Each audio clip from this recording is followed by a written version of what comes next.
بلقیس تاریخ کی سب سے رازدار رانی قرآن میں ذکر کی گئی ہے۔ وہ نبی سلیمان علیہ السلام کی بیوی تھی۔ بلقیس نے ایک ایسی سلطنت پر حکومت کی جو جنوبی عرب سے لے کر افریقہ تک پھیلی ہوئی تھی۔ اس کے بارے میں کچھ عجیب و غریب باتیں ہیں جو آپ کو جاننا چاہیے۔ کچھ لوگ کہتے ہیں کہ وہ آدھی انسان تھی اور آدھی جن۔ تو کیا نبی سلیمان علیہ السلام جو جنات پر قابو رکھتے تھے اور ان سے کام کرواتے تھے نے سچ میں ایک جن سے شادی کی؟ اسلامی قصوں میں اس بارے میں کیا کہا گیا؟ لیکن یہ کہانی ایک رانی سے شروع نہیں، یہ ایک چھوٹے سے پرندے ہدہد سے شروع جو انسانوں کی بات سمجھتا تھا اور دور دور سے عجیب خبریں لاتا تھا۔ اس چھوٹے سے پرندے نے ایک رانی جو سورج کی پوجا کرتی تھی کو مسلمان بنانے میں مدد کی اور تاریخ بھی بدل دی۔ ہمارے چینل کو سبسکرائب کرنا نہ بھولیں تاکہ آپ ایسی اور ویڈیوز مس نہ کریں۔ تو اگر آپ تیار ہیں تو چلیے شروع کرتے ہیں۔ اے پیغمبر، ہم اس قرآن کے ذریعے سے جو ہم نے تمہاری طرف بھیجا ہے تمہیں ایک نہایت اچھا قصہ سناتے ہیں اور تم اس سے پہلے بے خبر تھے۔ فوج اکٹھی ہو چکی تھی اور اپنے رہنما اور نبی سلیمان کا معائنہ کا انتظار کر رہی تھی۔ یہ تاریخ کی سب سے دلچسپ فوج تھی۔ فوج انسانوں، جنات، پرندوں اور دوسرے جانوروں سے ملی ہوئی تھی۔ ہوا بھی سلیمان علیہ السلام کو جہاں چاہیے وہاں لے جاتی تھی۔ انسانی فوج میں پیادے اور گھڑ سوار شامل تھے۔ جناتی سپاہی انسانی آنکھوں سے اوجھل تھے۔ اس فوج کو اتنا خوفناک بنانے والی بات یہ تھی کہ دشمن اس کے کئی ارکان کو دیکھ نہیں سکتا تھا۔ کچھ پرندے اور جانور بھی سلیمان کی فوج میں شامل تھے۔ شیر جانوروں کی قیادت کرتے تھے، ان کے بعد چیتے آتے تھے۔ پرندوں کی فوج میں کئی باز اور شاہین شامل تھے۔ ہدہد پرندہ جو ایک خفیہ ایجنٹ تھا، فوج کے لیے خبر لانے کا ذمہ دار تھا۔ ہدہد کا کام دور دور تک اڑ کر دشمن کی خبر رکھنا اور جو کچھ دیکھتا واپس آ کر بتانا تھا۔ ہدہد کا فوج میں ایک بہت اہم اور نازک کردار تھا۔ جب فوج اکٹھی ہوئی، کئی جانوروں نے دیکھا کہ ہدہد غائب تھا۔ وہ آپس میں چپکے سے بات کرنے لگے۔ قید آنے والا ہے اور وہ دیکھے گا کہ ہدہد یہاں نہیں ہے۔ جب سلیمان فوج کے قریب آئے، چپکے چپکے باتیں تیز ہونے لگی۔ جب وہ پہنچے، انہوں نے دیکھا کہ ہدہد موجود نہیں تھا۔ ہدہد اصل میں سبا کی رانی کے ملک میں تھا۔ اس وقت اس نے بہت لمبا سفر کیا تھا اور اس کے دل میں کچھ اہم خبر کا احساس تھا۔ وہ شہر کے اوپر ایک اونچے درخت پر اترا۔ وہاں سے اس نے سڑکیں، گھر، محل اور دروازے دیکھے۔ اس نے کچھ عجیب سی حرکت محسوس کی۔ ایسا لگ رہا تھا کہ لوگ کسی رسم کے لیے اکٹھے ہو رہے تھے۔ تو اس نے اس شہر کے ایک دوسرے ہدہد سے پوچھا، اے خوبصورت ہدہد، کیا تم مجھے بتا سکتے ہو کہ اس شہر میں ہو کیا رہا ہے؟ اس نے کہا، لوگ سبا کی رانی کو دیکھنے جا رہے ہیں۔ وہ ایک رسم ادا کرنے والی ہے جہاں سب سورج کے آگے جھکتے ہیں۔ سلیمان کا جاسوس پرندہ اب جان گیا تھا کہ اس کا احساس صحیح تھا۔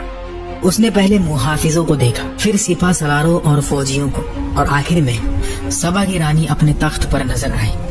وہ اپنے تخت سے اتری اور لوگوں کی رہنمائی کی۔ اس نے اپنے ہاتھ اٹھائے اور سورج کے آگے جھکی۔ سب لوگ اس کے ساتھ جھک گئے۔ ہدہد نے سب کچھ دیکھا، سوچ رہا تھا کہ سلیمان اس خبر پر کیسا جواب دیں گے۔ وہ ترنت واپس اڑ گیا۔ کئی دنوں کی تھکان بھری اڑان کے بعد وہ وہاں پہنچا جہاں فوج اکٹھی تھی۔ سب پرندے اس کے گرد غصے میں اکٹھے ہو گئے۔ ایک چھوٹی سی چڑیا نے پہلے بات کی، تم کہاں تھے؟ ہمارے رہنما سلیمان نے تمہارے بارے میں پوچھا، امید ہے کہ تمہارے پاس غائب ہونے کا کوئی اچھا عذر ہے۔ ہدہد اور بھی پریشان ہو گیا۔ اس نے فیصلہ کیا کہ وہ ترنت سلیمان علیہ السلام سے ملنے جائے۔ اس کے پاس معافی مانگنے کے سوا کوئی اور چارہ نہیں تھا۔ وہ کانپتا ہوا سلیمان کے خیمے کی طرف اڑ گیا۔ جب نبی کھانا کھا رہے تھے، ہدہد کھڑکی سے اندر آیا اور چپکے سے میز کے کنارے بیٹھ گیا۔ اس نے سلیمان کے ہاتھوں سے دور رہنے کی کوشش کی۔ سر جھکائے ڈر کے مارے اس نے سلام کیا۔ دھیرے سے، نہایت ادب کے ساتھ اس نے سر اٹھایا، لیکن صرف سلیمان کے ہاتھوں اور سینے تک دیکھ سکا۔ اسے شرم کے مارے ان کے چہرے کی طرف دیکھنے کی ہمت نہیں ہوئی۔ بات کرتے وقت ہدہد صرف نبی کے ہاتھوں پر توجہ دے رہا تھا۔ اس نے فیصلہ کیا کہ وہ پہلے بات کرے گا۔ اس نے اپنے رہنما سے بہت کچھ سیکھا تھا اور یہ اچھا جانتا تھا کہ سلیمان کے دل تک پہنچنے کا بہترین طریقہ سچ صاف صاف بتانا ہے۔ اس نے کہا، میرے آقا، میں ایک اہم خبر لایا ہوں، ایک ایسی قوم کے بارے میں جو آپ نہیں جانتے۔ ایک دور کے ملک میں میں نے ایک عورت کو دیکھا جو سبا کے لوگوں پر حکومت کرتی ہے۔ اس کے پاس ایک عظیم تخت ہے اور وہ ہر چیز رکھتی ہے جو کوئی چاہے، لیکن میں نے اسے اور اس کے لوگوں کو اللہ کے بجائے سورج کے آگے جھکتا دیکھا۔ شیطان نے ان کے کام ان کے لیے خوبصورت بنا دیا ہے۔ یہ الفاظ بہت طاقتور تھے۔ ہدہد یہ دکھا رہا تھا کہ اس کے دیر ہونے کی ایک اصل وجہ تھی، وہ ایک اہم مشن پر تھا۔ سلیمان علیہ السلام نے جواب دینا شروع کیا، بلا شک ہمیں یہ دیکھنا ہوگا کہ جو تم کہہ رہے ہو وہ سچ ہے۔ میں ایک خط لکھوں گا، تم اسے ان تک لے جاؤ اور پھر دیکھو کہ وہ کیسا جواب دیتے ہیں۔ ہدہد نے مہر بند خط لیا اور جلدی سے سبا کے ملک کی طرف اڑ گیا۔ جب وہ وہاں پہنچا، اس نے محل کے باغ میں ایک درخت پر اتار لیا اور رانی کے کمرے کی تلاشی کی۔ اس نے ایک بڑا کمرہ دیکھا جس میں ایک بڑی بالکنی تھی اور اسے یقین ہو گیا کہ یہ اس کا کمرہ ہوگا۔ خط اپنے چونچ میں لیے وہ کھلی کھڑکی کی طرف اڑ گیا اور اندر چلا گیا۔ اس نے چھت پر ایک سجاوٹی چیز کے پیچھے چھپنے کا فیصلہ کیا۔ جب اس نے باہر دیکھا، اس نے رانی کو اپنے بستر پر سوتے ہوئے دیکھا۔ اس کے بال تکیے پر پھیلے ہوئے تھے۔ اس کا چہرہ بہت خوبصورت تھا۔ جب وہ اس کی خوبصورتی دیکھ رہا تھا، اسے اس کے لیے افسوس بھی ہوا۔ اتنی خوبصورتی، دولت اور طاقت کے باوجود کوئی سورج کے آگے کیوں جھکتا ہے؟ اس نے سوچا، شیطان نے انہیں بیوقوف بنایا ہوا ہے، انہیں اللہ کے سوا کسی اور کی عبادت کرنے پر مجبور کیا۔ پھر اس نے سوچا، اگر سلیمان کی فوج سبا کے لوگوں سے لڑتی ہے تو نتیجہ واضح ہے۔ ہاں، رانی طاقتور ہے، لیکن وہ نبی کی فوج کو نہیں ہرا سکتی۔ اس کے سپاہی آسانی سے قابو کر لیں گے۔ ہدہد سوچ رہا تھا، کیا میں خط ابھی گرا دوں یا جب تک وہ پوری طرح جاگ نہ جائے انتظار کروں؟ اسے نہیں پتا تھا کہ خط میں کیا لکھا ہے۔ سوچتے وقت خط اچانک اس کی چونچ سے پھسل گیا اور رانی کے بستر پر گر گیا۔ رانی نے آنکھیں کھولی اور اپنے سامنے ایک خط دیکھا۔ اس نے جلدی سے ادھر ادھر دیکھا، لیکن کوئی نہیں دکھا۔ ڈر کے مارے اس نے خط کھولا اور چپکے سے پڑھنا شروع کیا۔ یہ پیغام سلیمان کی طرف سے، اللہ الرحمن الرحیم کے نام سے میں تمہیں ایک اللہ پر ایمان لانے کی دعوت دیتا ہوں۔ میرے خلاف تکبر نہ کرو، میرے پاس آؤ اور اپنے آپ کو تسلیم کرو۔ رانی غصے میں آ گئی اور دوبارہ ادھر ادھر دیکھا کہ خط کس نے لایا۔ جب اسے کوئی نہ دکھا، اس کا غصہ اور بڑھ گیا۔ اس نے اپنے محافظوں کو بلایا اور کہا، کون ہمت کرتا ہے میرے کمرے میں گھسنے کی؟ یہ کس نے کیا؟ محافظ حیران تھے۔ انہوں نے اسے بتایا کہ کوئی بھی کمرے میں نہیں آیا۔ انہوں نے کہا کہ ان کے ہاتھوں میں تلوار تھی اور آنکھیں کھلی تھی پورے وقت۔ انہوں نے قسم کھائی کہ کوئی بھی رانی کے کمرے کے قریب تک نہیں آیا۔ اس دوران ہدہد پرندہ اوپر ایک چھوٹی سی جگہ میں چھپا ہوا تھا اور سب کچھ سن رہا تھا۔ رانی بلقیس نے چلا کر کہا، تو یہ خط کہاں سے آیا؟ جب اس نے خط ہاتھ میں اٹھایا، محافظ نے اندازہ لگانے کی کوشش کی کہ خط کہاں سے آیا، لیکن کسی نے بھی کسی کو خط لاتے ہوئے نہیں دیکھا۔ وہ پریشان تھے اور نہیں جانتے تھے کہ کیا کہیں۔ رانی بلقیس نے جلدی سے اپنے شورا کے ساتھ ایک اجلاس بلایا۔ شورا اکٹھی ہوئی اور رانی بلقیس نے اجلاس کی رہنمائی کی۔ اس نے کہا، اے میرے مشوروں، مجھے ایک بہت اہم خط ملا ہے۔ یہ سلیمان کی طرف سے ہے۔ وہ اپنا خط اللہ الرحمن الرحیم کے نام سے شروع کرتا ہے اور وہ مجھے کہتا ہے کہ میں اس کے پاس بنا تکبر کے آؤں۔ تم لوگ کیا سوچتے ہو؟ ہمیں کیا کرنا چاہیے؟ ایک مشورے نے کہا، اس کا مطلب ہے کہ بادشاہ سلیمان چاہتا ہے کہ ہم اس کے آگے تسلیم ہو جائیں۔ یہ جنگ کی پکار لگتی ہے، تو چلو لڑائی کریں۔ ایک اور نے کہا، ہم طاقتور اور شکتیشالی ہیں، چلو اسے اپنی طاقت دکھائیں اور جنگ کریں۔ شورا کے اکثر ارکان نے جنگ کے خیالات سے اتفاق کیا، لیکن ایک دانا مشور نے اچانک پوچھا، خط لانے والا قاصد کہاں ہے؟ وہی ایک شخص ہے جو ہمیں سلیمان کے اصل ارادوں کو سمجھنے میں مدد کر سکتا ہے۔ رانی بلقیس نے جواب دیا کہ اسے نہیں پتا۔ اس نے کہا کہ اس نے خط اپنے بستر پر پایا جب وہ جاگی۔ ایک مشور نے بات جاری رکھی، تو یہ تھوڑی سی ڈراونی بات ہے۔